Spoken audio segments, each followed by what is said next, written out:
So, tell me about the box. So, tell me about the box.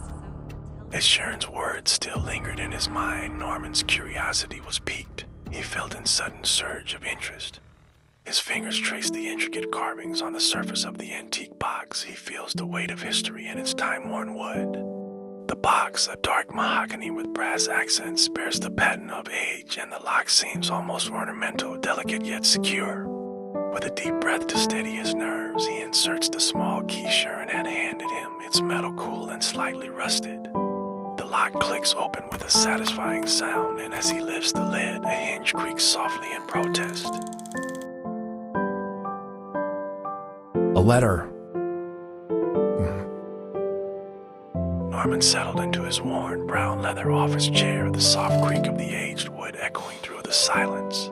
He adjusted his position, the chair's familiar contours cradling him in comfort. With a deep breath, he began to read the letter, his eyes scanning the pages as his mind absorbed the words.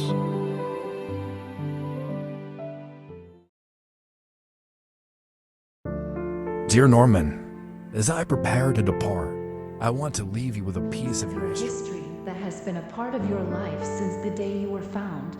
This letter is my way of saying goodbye and sharing the truth about your past. You were discovered on a deserted road near Crimson Forest, alone and without any clues to your identity.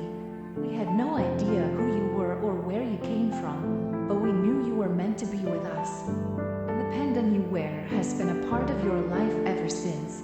Its origins remain a mystery, but one thing is certain. You are loved, Norman. You are a part of our family. We will always be here for you. With all my love, Marie.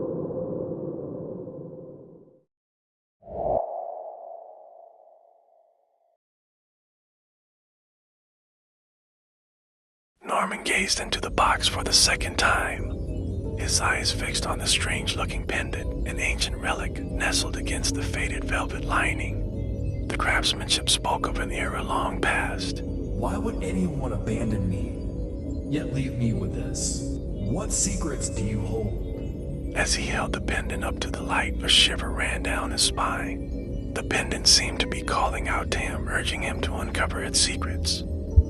Norman's heart raced as he lay in bed, the room cloaked in darkness. The pendant's weight pressed against his chest, its presence both comforting and unsettling. I need to uncover the truth. Norman muttered to himself, his mind racing with possibilities. He finally fell into a fitful sleep, only to find himself trapped in a vivid dream. The forest surrounded him, its ancient trees stretching toward the moonlit sky. The air was thick with anticipation, and Norman's breaths came in ragged gasps. Norman called out, chasing after a fleeting figure, a girl with fear in her eyes. Who are you? The girl's breaths grew labored, her strength waning. She stumbled, glancing back at him. Her face was etched with terror. Please don't hurt me.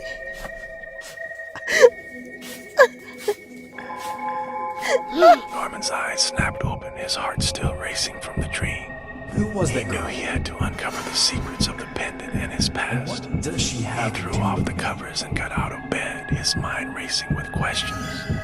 He paced around his room, the pendant still clutched in his hand. Suddenly, he stopped and looked at it closely.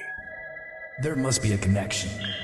I need to find out more about this pendant and my past.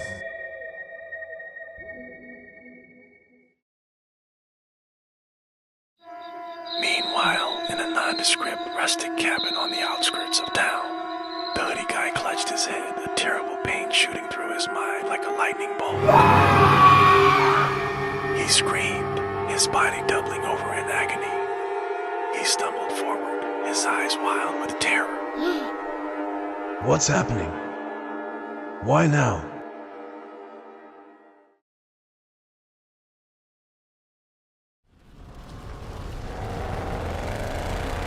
Detective Reynolds drove to Crimson Hospital, rhythmic raindrops on his windshield mirroring the thoughts racing through his mind. He was headed to meet Dr. Samuel Green, a renowned forensic pathologist, to obtain a profile of the victim for his case files. Upon arrival, Reynolds hastened through the entrance, shaking off the rain from his coat. The hospital's sterile white corridors contrasted starkly with the gloomy weather outside. At the far end of the corridor, Dr. Emily Lawson checked her watch, her impatience growing as she waited for Detective Reynolds' arrival. Detective Reynolds. She greeted him with a nod, her serious demeanor softened by a hint of warmth in her eyes. Emily. Let's head inside to meet Dr. Green. I'll follow your lead, Detective. Sure.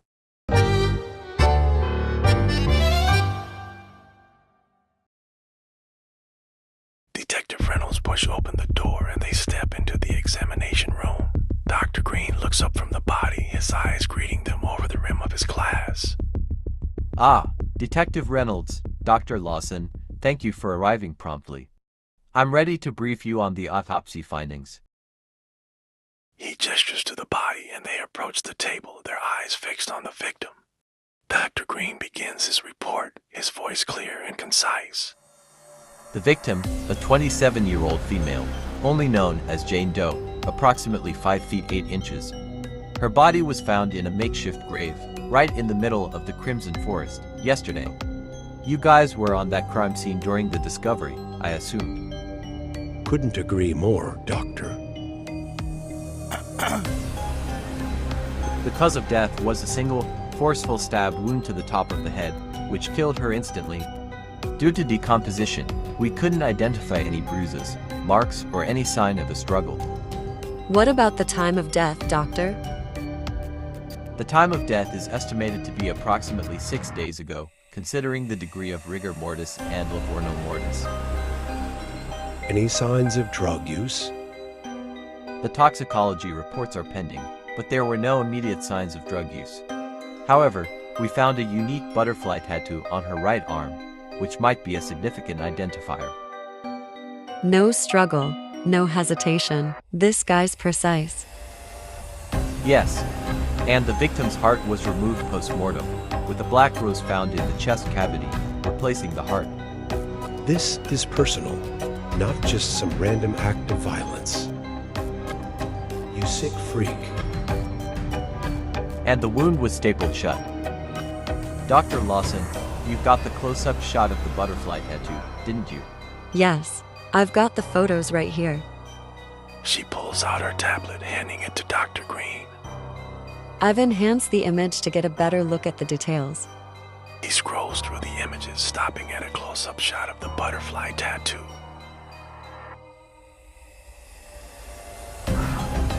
This tattoo appears to be a unique design, with some distinctive markings. I hope the FIU can pull something out from the database, since the image is too faded and distorted to decipher. Well, that's all I have for now. I'll forward the complete autopsy report to your office, Detective Reynolds. One last thing, be prepared for a unique and potentially dangerous individual. This killer is no preschooler. Understood, Doctor. We'll be careful. And Doctor, thanks for the report. We need to trace the victim's last movements, interview witnesses, and review security footage. We have to get inside this killer's head.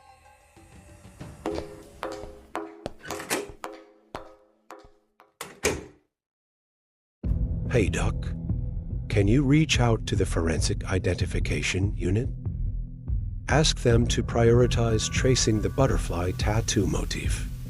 I want to know if it matches any known tattoos in the database. We're on it, Detective.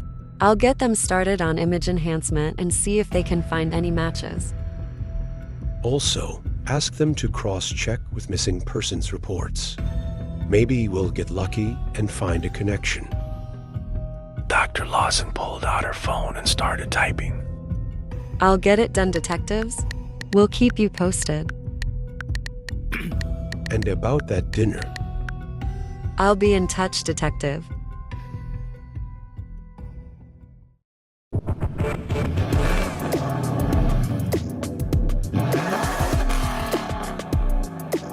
As Detective Reynolds walked down the corridor, a deep voice resonated from his office, reciting a poem he knew by heart.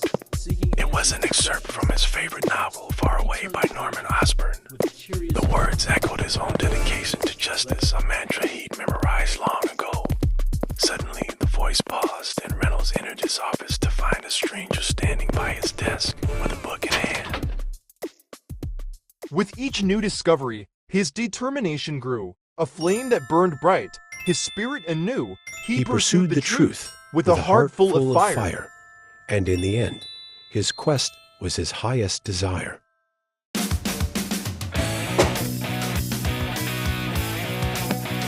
The stranger closed the book. He walked forward, extending a hand. Detective Reynolds, I presume? I'm Gerald O'Connor, your new team member. Reynolds' expression remained stern, but he shook O'Connor's hand briefly. What are you doing in my office, O'Connor? I'm your new partner. I found this on your shelf. I couldn't help but notice the passage marked with a bookmark. It catches my attentions. My new partner? No one tells me anything about a new partner. Without another word, Reynolds dashed out of his office, heading towards Lieutenant Carla's office. His mind raced with questions and anger, his heart pounding in his chest. I need answers, Carla, and I need them now. O'Connor catches up with Reynolds and tries to explain. Sir, I understand this is a surprise, but I assure you, I'm here to help. Reynolds didn't respond, his focus fixed on the door to Lieutenant Carla's office. He grasped the please, doorknob, hear his me hand out. tightening around it as he steeled himself for the conversation ahead. What's going on, Lieutenant? Who is this guy, and why is he suddenly on my team? That's classified, Reynolds. You'll have to trust me on this one. Reynolds' grip on the doorknob tightened further, his anger simmering just below the surface. Trust you?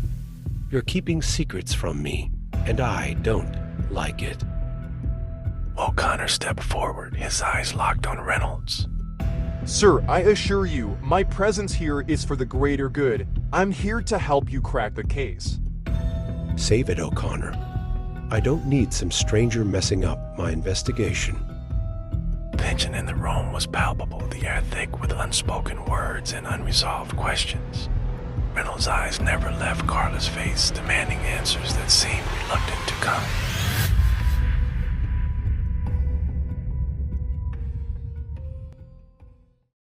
As the tension at Police HQ reached a boiling point, the sun began to set, casting a golden glow over the city.